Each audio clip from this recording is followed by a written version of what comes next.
his wonderful book, For the Joy Set Before Us.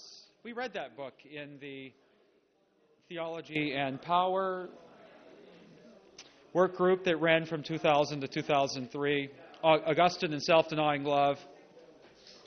Recently, together with Dwayne Friesen, he co-edited At Peace and Unafraid, Public Order, Security, and the Wisdom of the Cross. Gerald is the lead author and editor of Just Policing, his new book, which he's speaking from today, Just Policing, Not War, An Alternative Response to World Violence. Did Jim Wallace write the foreword to that book? Has that sold a few copies for you? They haven't been feeding me the numbers. I don't know how it's selling. Well, after today, you'll see the Amazon ratings going down, or going up, I should say. Maybe going down. That wouldn't be good. Oh. Gerald is co-founder of Bridgefolk, a movement for grassroots dialogue and unity between Mennonites and Roman Catholics. He has also moderated the Mennonite Catholic Theological Colloquium and is a member at large on the Peace Committee of Mennonite Central Committee. It's wonderful having you back on this lovely spring evening now. It's become. Gerald, thanks for being here.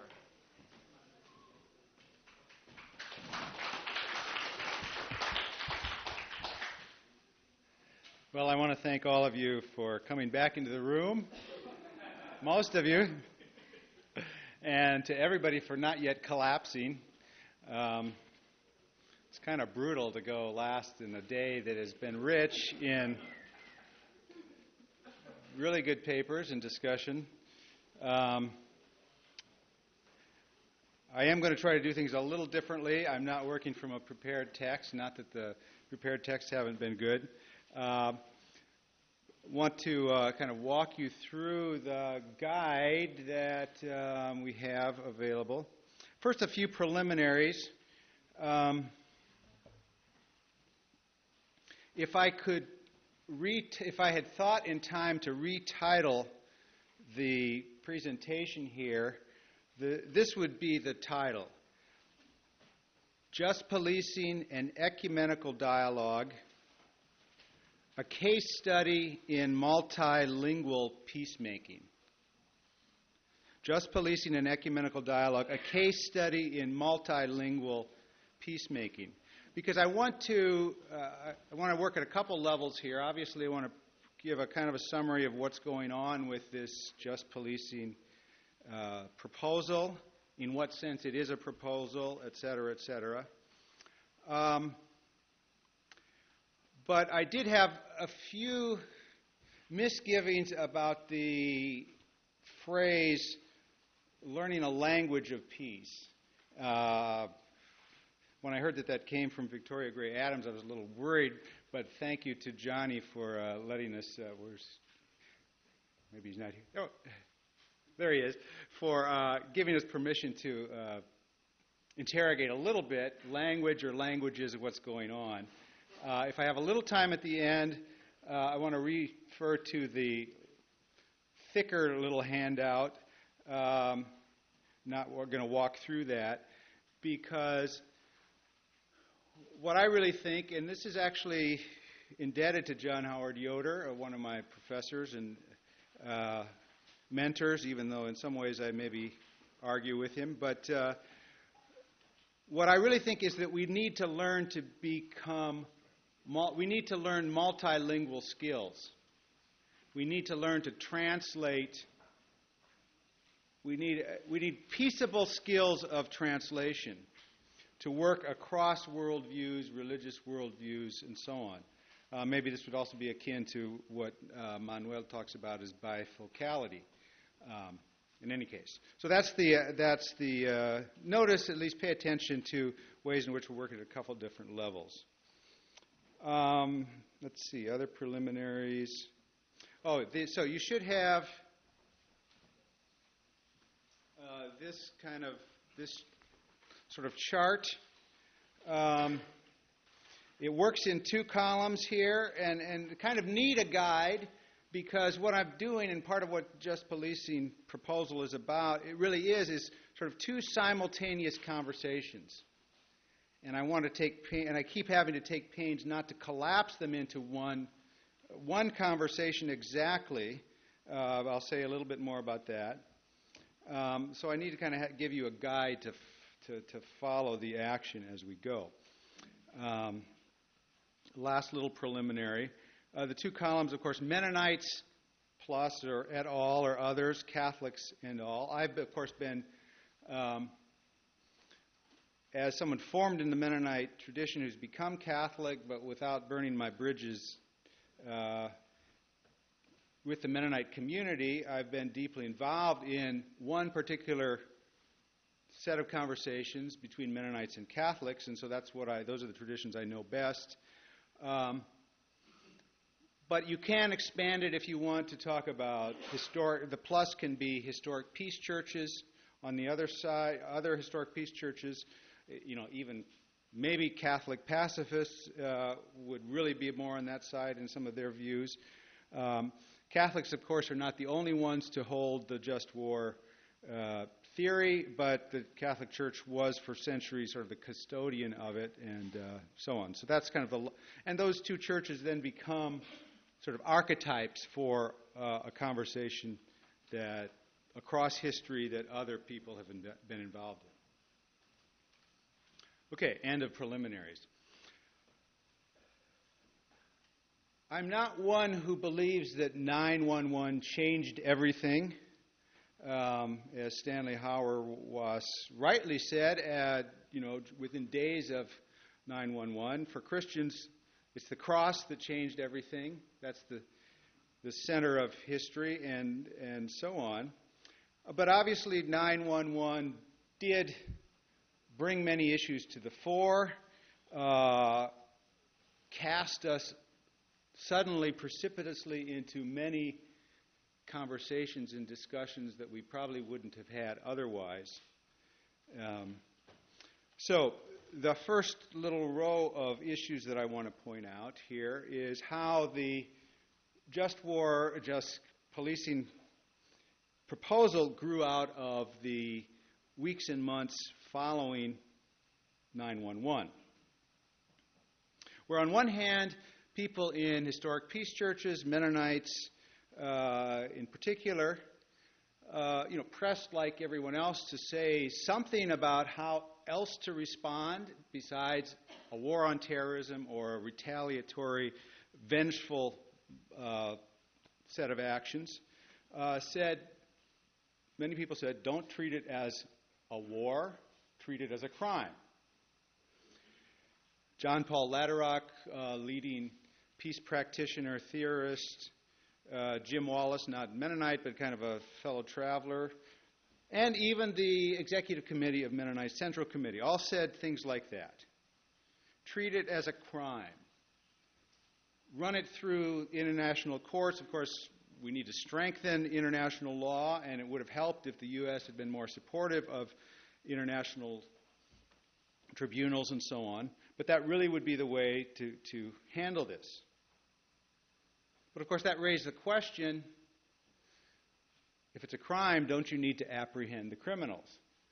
So are Mennonites and others implicitly supporting a kind of policing model? It at least indicates some unfinished business there. On the Catholic side, 9/11 helped to confirm the limits of the just war theory. On the right flank, the question of, how does the just war theory really anticipate how you deal with non-state actors? It's been, formed in the context of governments, nation-states, and so on. What about terrorist non-state actors? How do you deal with that? On the left, that in turn was part of an ongoing earlier debate. Should the just war tradition be understood very stringently as a very tight set of criteria, or permissively as opening up, giving a sort of general permission to statesmen, statescraft, practitioners of statescraft, who decides those kind of questions. The threat of terrorism from non-state actors seem to warrant, from the right flank, throwing off the consensus that the just war tradition, above all, should constrict and discipline the waging of war. It seemed to give warrant for a broader, more totalizing war on terror. And then, once we got to Iraq, the doctrine of preemptive war. From the left flank, the worries about the just war theory would go something like this, that the non-traditional nature of war, as was being proposed, or was being practiced by non-state actors, or what the Pentagon now calls asymmetrical warfare, is only the latest in decades-long tendency of war to draw in civilians, to bring more and more so-called collateral damage, exploding a wider crater, so to speak, so that even if you target carefully, you're still drawing in more people, more civilians. The problem of, when in fact, as Paul Ramsey argued, non-combatant immunity ought to be the very linchpin of the just war tradition, which keeps it from sliding into a very undisciplined kind of mode. So those are some of the issues opened up there by 911. Of course, as I've already said, this is behind that, behind some things I've mentioned, are some prior problematics that people have been dealing with. Again, back to the Mennonite Historic Peace Church side, over the last few decades, there has been a growing movement from emphasizing non-resistance to nonviolence, coming to peace with kind of Gandhian active nonviolence, moving into justice advocacy, and so on. The question that at least I suggest has gone unanswered in that is, what happens if in your justice advocacy or your nonviolent campaign you actually win once in a while? I've articulated this already in this meeting. What if they, those, and I put they in quotes because there is a kind of an us-them mentality of, those military people, those government people, what if they actually pay attention and ask you to help? Do you get now involved? I mean, doesn't the logic of moving to justice advocacy require you to get more involved in government? An unfinished agenda there on that side. On the Catholic side, Vatican II had made an almost unprecedented kind of move when in Gaudium et Spes, sections 80 plus, it called for a complete reappraisal of war in the modern era. Now, the significance of that may not be obvious in this room of mostly Protestants, I think, but in fact, the Catholic magisterium rarely makes official pronouncements until there's been a long debate that they at least see it as having sort of settled the issue. What the bishops at Vatican II did is open up a debate. They laid out, here's the problems with modern warfare. All of these things prompt us to call for a reappraisal of war in the modern era. Quite unprecedented. Be a number of things to say about what's been happening since. What I'm signaling here on my chart is whether pacifism or at least active nonviolence and just war are two traditions that work in parallel or work in sequence. The other thing at Vatican II was finally the Church recognized that it's legitimate for a Catholic to renounce self-defense in favor and ethic of nonviolence. Initially, that's limited to a very sort of personal choice. It's not a public position. That comes later in the papacy of John Paul II. As my friend Drew Christensen has pointed out, there's kind of development in which nonviolence is applied more and more publicly. But how do then the two traditions work together? Just war and nonviolence, twin, equally valid Christian traditions. The parallel says, well, they both kind of just stand there together as twins. But that isn't entirely satisfying, and so you want to explain how do they work together. Well, maybe you try nonviolence first, and then just war as last resort again, as it was supposed to be all along. The pastoral letter of bishops in 92 or so, Harvest of Justice is Sown in Peace, has that kind of a sequential approach. But it's not really clear if this works. The twin approach doesn't say really what the relationship is, so you end up with, well, I won't go with that and that. The sequential approach, well, imagine that your neighbor has borrowed your tools and kept them for months and then a year, and you kind of finally get fed up and you go to talk to your neighbor, and you've even learned good conflict transformation skills. You're going to work with your neighbor with getting your tools back. But if you show up with a sidearm, the dynamics of the conversation changes.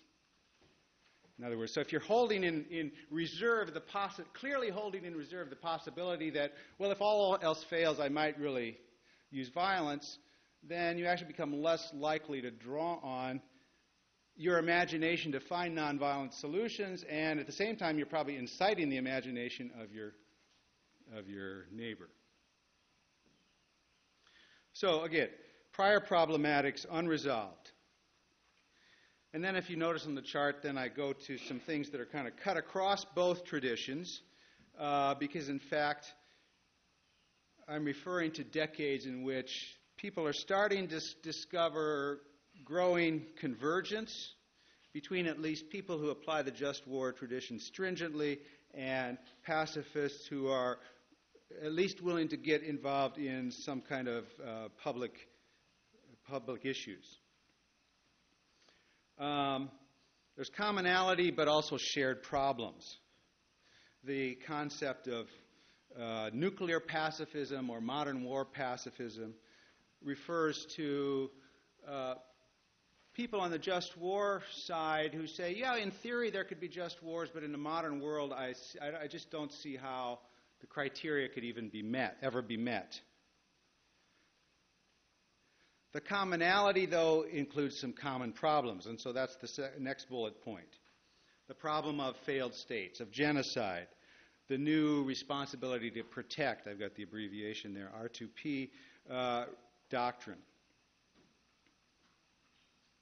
On the Catholic side, these are some of the most poignant reasons why the Vatican holds out for the just war tradition, even though none less than Ratzinger, now Benedict XVI, has signaled that the just war tradition may be inadequate for the modern world.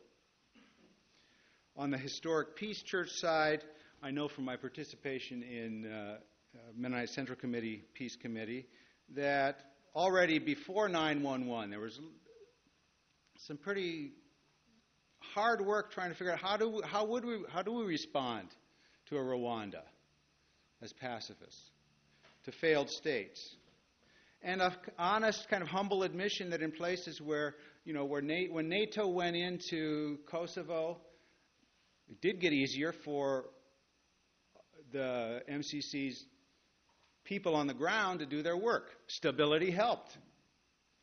And then there are places like Congo, been mentioned, where there's a local Mennonite communities, and because on one hand, because they've stayed out of politics, they have a reputation for not being so corrupt. At a certain point in the failed state, people are saying, can't you help us? And do they have a theology for that?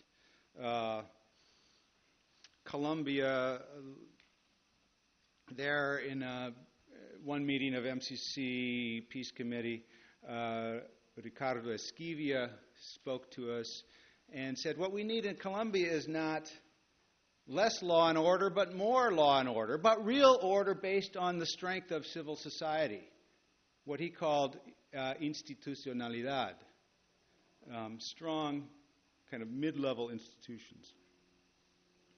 So, and that's all of this. For all of these reasons, 911 was only kind of a presenting issue in both traditions.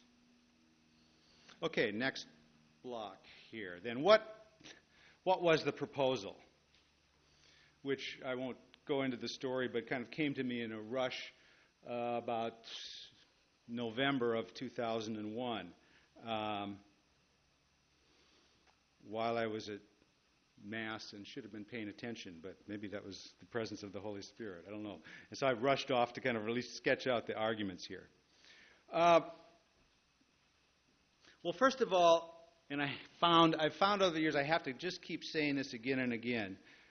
What I'm proposing here is an agenda for ethical discernment, above all, in each tradition, in each respective tradition, calling both traditions, and of course working most closely with Mennonites and Catholics, to be more coherent about what they really think of the ethics of policing, which strikingly has often been lost in all of the attention to issues of violence in warfare, militarism, and so on. It may be helpful, it is helpful to have these twin conversations in each other's hearing, because we learn from each other, we kind of goad each other to what it really takes to have coherent answers. But I'm not proposing a grand compromise right now, if ever. I'm saying there's been a certain amount of convergence between the two traditions. Whether there can be more and more convergence to the point of actually meeting on a shared ethic around just policing, I'm agnostic. But if we work on these things respectively and find we're somewhat closer, then we'll be in a position to decide whether further convergence is possible. Now, I admit, talk about community policing in the domestic sense as a fruitful possible meeting ground. Because after all, people in both traditions, when they emphasize all the kind of conditions that make for peaceful communities, that allow the police to function without ever having to draw arms, that's work that people on both sides can agree on is important. Well, the proposal on the pacifist Mennonite side is, above all, come clean on the ethics of policing. Now, I've sometimes goaded Mennonites and maybe gotten myself in trouble for, pressing this issue by saying, but, Mennonites call the police just about as much as anybody. Is that consistent with a pacifist ethic or not? We've got Mennonites now who are lawyers. They're involved in the system and so on. Basically, I've said that to make the point that this is an unfinished area for discernment. And it's sometimes, unfortunately, come across as though I'm really playing gotcha with Mennonites. Well, you're inconsistent. You might as well just join the police like everybody else does, and so on. That's really not finally my message. Instead, I would call Mennonites, historic peace churches, to recognize that the police function is operative in all communities. Now, if you're reacting to all of this agenda because of memories of accounts of police brutality as though that's all that policing can ever be, let me give a quick thought experiment. Imagine that Adam and Eve took an extra couple decades to sin. So they had a little longer in the Garden of Eden, and little Cain and Abel are already born, and they're out playing. You can imagine they're playing with the lion and lamb, of course, their favorite pets. but they're late for supper. They're having so much fun with their favorite pets. So Adam, with no vicious words, certainly no violence, calls them to supper. Isn't he policing their little community in a sense? So and then there would be stories in Mennonite communities, colonies in Paraguay, where they had a kind of function, people who are sort of like police officers, but what they did was engage in conflict mediation when there's people, unarmed, until recently, and until the Paraguayan nation state kind of moved in and so on. So there are those kind of stories. I've been debating with a kind of a Christian anarchist who's really worried about where some of this would go, who's discovered Mennonites and become a Mennonite and so on. And so when he gives account, he wants to draw on kind of pre-modern towns, villages, guilds in Europe that had a kind of a watch system for a kind of policing. And I'm trying to tell him, look, that's policing too. And if it's unarmed, then okay. Next point, retrieve some of those stories. I mean, I read Josh's paper with a lot of interest because he's, in fact, doing some of what I'm calling on the Historic Peace Church side to do. Give us some models of nonviolent policing, the rule of Christ, and so on. Finally, on this side, there are, in fact, of course, now Mennonites in positions of power. And, it might be not just in government. I say it that way partly because John Yoder used to say it that way. Positions of power in professions and so on, where, in fact, they're involved in governing large institutions. And as you'll find, some of you have found in the reading from in the biblical mandate, Yoder's actually points to ways in which congregations ought to provide vocational testing for people in positions of power. Okay, so if there are any legitimate exceptions in which, pacifists get involved in government, maybe even in policing, they're going to policing as now constituted, hopefully community policing kind of models.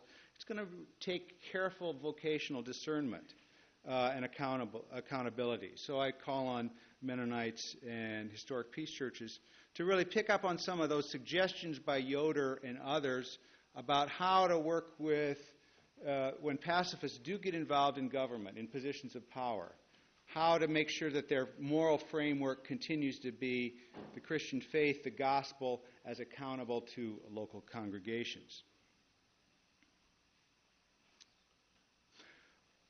On the Catholic side, then, I call on just war people to come clean on ways that warfare and policing are different.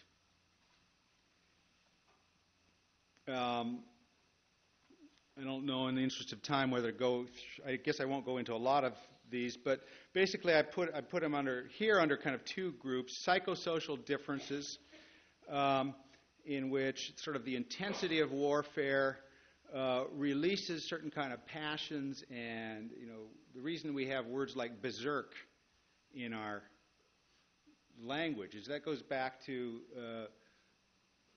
medieval people noticing the kind of what we see now in accounts of warfare on the ground, in which the adrenaline is so flowing that any kind of moral consideration gets lost.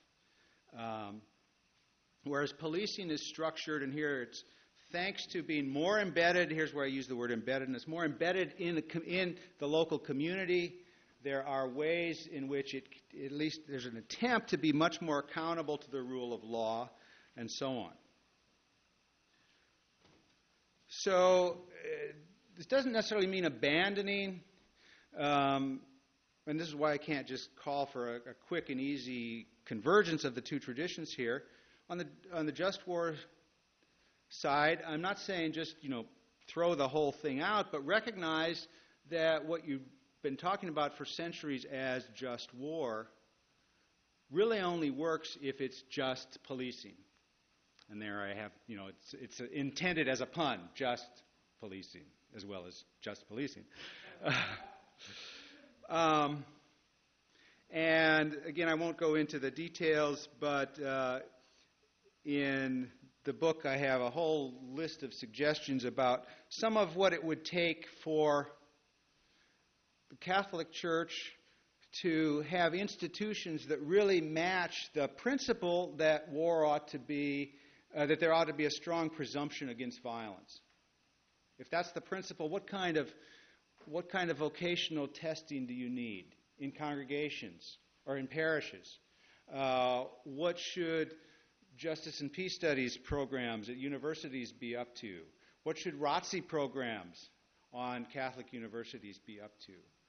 They ought to be think tanks in moving towards what some people call transarmament. Using Gandhian kinds of social principles to defend people defend vulnerable populations in less and less violent ways, and so on.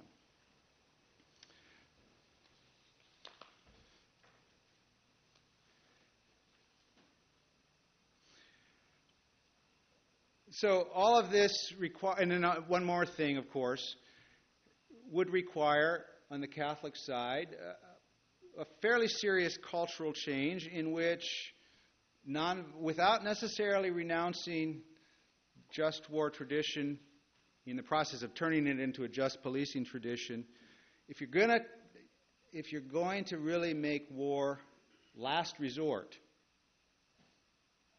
you've got to do an awful lot more to train people in active nonviolence.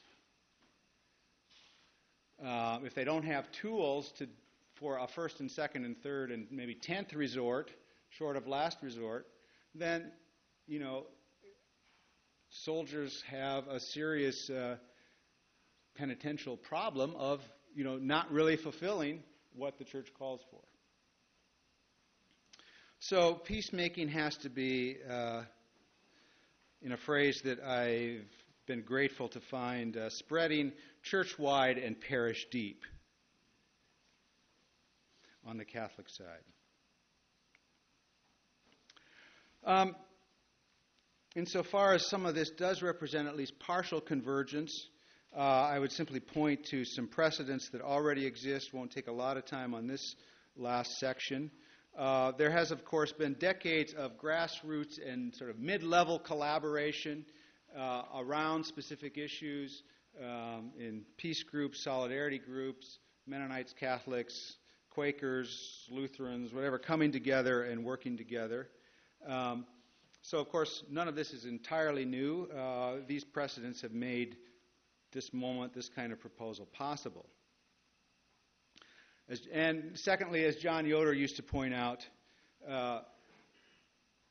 pacifism and stringent just war thinking have always been much closer to each other than what is in fact the operative ethic in most of our churches.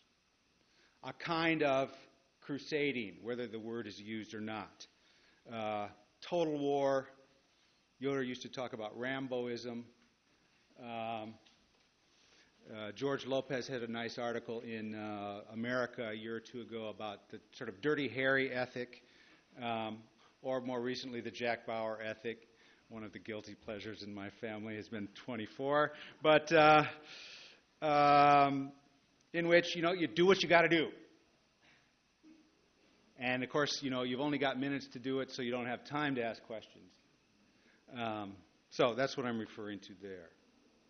The most important, at least in the circles I move, sort of precedent for this has been the Just Peacemaking project and then book edited by Glenn Stassen, in which Christian ethicists from both pacifist and just war traditions came together in the early 90s, try to learn from, how a measure of peace had come with the end of the Soviet Union, the end of the Cold War, and so on. How had we gotten there? What could we learn from? And they identified 10 practices which they said are realistic, proven practices that both traditions can agree on. maybe for different reasons. Maybe on the just war side, if we're really going to meet the criterion of last resort, you got to do a bunch of these things first. On the pacifist side, if pacifism is going to be more than passivism, if nonviolence is going to be more than non-something, here's what you have to do. So maybe you have different reasons from the different traditions, but you can agree. And they, in fact, had found themselves getting tangled up in arguments over principles until they said, let's talk about practices instead. We may have different principles for the same practices. Even then, as I point out in the book, the weakest consensus came in their section where they talked about the role of the UN, nonviolent military intervention, again indicating a unfinished agenda. There are, after all, persistent questions.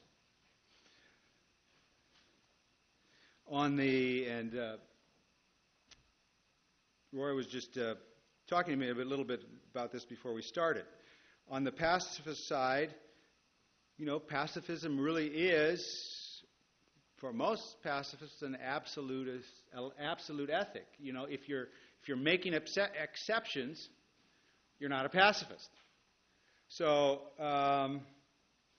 wouldn't accepting just policing really equal accepting a better, more disciplined, more stringent version of just war, but still a version of just war? Maybe what just war was supposed to be about all along, but still the just war tradition. There's good reasons for pacifists to hesitate. And then the other persistent issue that I've already alluded to, okay, we can collaborate together in anti-war movements, but what about then alternative forms of governance? Can we collaborate there? On the Catholic side, I would suggest the persistent question, maybe less obvious, but what I think ought to be the question is, what is the place of exceptions? Catholic moral theology, despite maybe the reputation for being a harsh set of rules and so on, is, at least in the theoretical side, fairly clear that no set of rules can anticipate every possible circumstance, and so you build into the system a recognition that there have to be exceptions, whether it's a system of moral thought or legal system or whatever. So, despite inside jokes about Catholic guilt and maybe an outsider's view of Catholicism as replete with harsh rules, Catholics are, if anything, all too good at making exceptions. Part of the Mediterranean culture that hosts the global Catholic Church in Italy, after all, is, well, you got your rules, but we all know that, et cetera, et cetera. A friend of mine says that the greatest divide in Christianity is not between Catholicism and Protestantism, but between Northern European, Southern European versions of Christianity. Manuel is laughing here, chuckling with me. But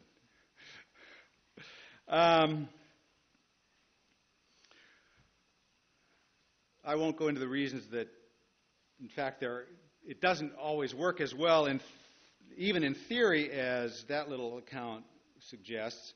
The more important issue is, in practice, what keeps, if there are legitimate exceptions, if you've got a strong presumption against violence, but you say, but of course in some circumstances you might allow for at least, maybe SWAT team apprehensions of a psychopath or something like that. Or, legitimate cases where war is justifiable. What finally keeps the exceptions exceptional? Think about the average parishioner, my average student in my classes on this stuff. Just war, generally, as far as it goes, is this. I know there's a just war tradition, therefore, war must be okay. Therefore, I'm not going to ask questions if the state asks me to go and kill. And that's about as much as most parishioners or students know. So just war, which ought to discipline war, translates into war is justified, full stop. Even if you say, okay, sometimes justified, there's still often little attention to the sometimes. And then we're back to, then I would mention once again the problem of putting these things sequentially. Even if I say war is a last resort, how do I close down my imagination if I go to my neighbor with bearing a sidearm? So that I open up the possibility that, well, maybe in last resort I would use violence, but then knowing I've got that recourse, I don't think about the other options. So a number of ways in which, down through history, what's supposed to be exceptional becomes unexceptional. So, final little section. Enough already, by which I mean just war pacifist debates have been at an impasse, going around in circles, tired for many decades, if not centuries. It's fine to keep arguing these issues, but only if we argue with our lives. Only if we argue through more coherent practices. So remember, what I'm suggesting is the just policing proposal is not a proposal for convergence now. It's two simultaneous conversations in which I've been saying to my pacifist friends, okay, here are the things you need to do to convince the other side. If war is wrong, what is right? It's fine to be anti-war, it's fine to be prophetic, but you've got to eventually move beyond simply the prophetic mode. Again, this is what I found very intriguing about Josh's paper, an example of trying to do that. And then a little bit of a technical point here. Demonstrate the validity of the Jeremianic model. I say that because John Yoder used to talk about the Jeremianic mode of, like the exiles in Babylon, Christians live in diaspora and in many nations ought to seek the peace of the nation without confusing their loyalties. So, okay, show how you can participate in governance by having some people, maybe exceptionally, even in government, like Daniel and the Shadrach, Meshach, Abednego guys and so on in Babylon, while keeping their moral bearings. Show that can help and it can really be viable as a way of truly Christian, careful participation in governance. On the other side,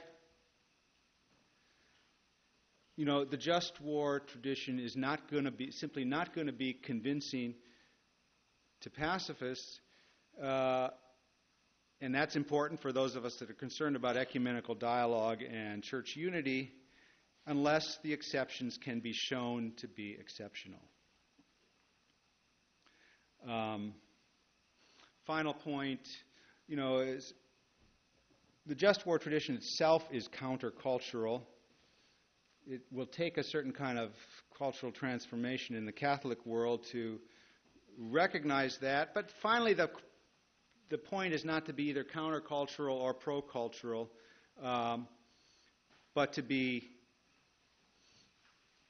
to ask what does it take to build a humane culture. Sometimes you have to be in opposition, sometimes you're affirming. I would argue that the way that framed is often the wrong question. Okay, closing remarks. I probably went longer than I hoped again, like everybody else, but anyway. Again, one more time, because I've got to say it so often. Just war policing is not a proposal for a grand compromise. I don't know whether complete convergence is possible. What I am doing is urging both sides toward greater coherence within their own framework.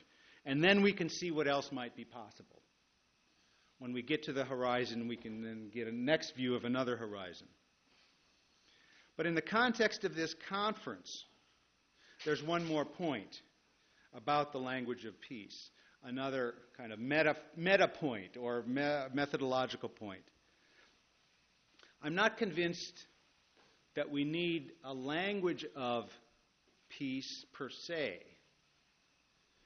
Again, what I think we need are skills of translation, multilinguality, maybe it would be the word, but often bilingual, one conversation at a time. And so I present this to you as a kind of case study in how at least I've been trying to do that. It's complicated, and I know it's complicated by the fact I'm a Mennonite that's become Catholic, and people worry, okay, see, there's a slippery slope here. But I really see myself as trying to play the role of a translator across these traditions. Languages do converge over time. English is the result of the convergence of Germanic and Romance families of languages. But Esperanto has been a failure.